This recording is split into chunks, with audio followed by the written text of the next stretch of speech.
আসসালামু আলাইকুম। আশা করি আপনারা সবাই ভালো আছেন। আপনাদেরকে দেখিয়েছিলাম আমার ইনকিউবেটর মেশিন থেকে কোয়েল পাখির ডিম ফুটে বাচ্চা বের হয়েছিল। সেখান থেকে আমার ৮০ পিস ডিমের মতন বাদ গেছিল। কিছু ডিমে বাচ্চা হয়েছিল, সেই ডিমগুলো বের হতে পারছিল না বাচ্চা ফুটে। আর বাকি ৩০ পিসের মতন বাওয়া গেছিল, নষ্ট হয়ে গেছিল। আর যে কটা বের হয়েছিল সব কটাই সেল হয়ে গেছে।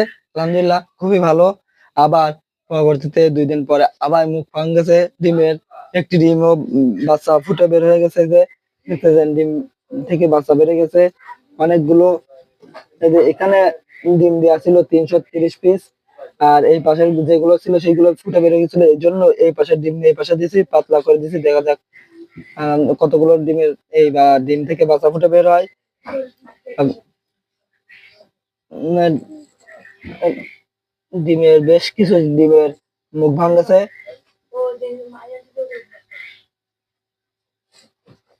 এই যে এই বাচ্চাটা বের হয়ে যাবে রাতারাতি, কিছু বাচ্চা বের হয়ে যাবে না।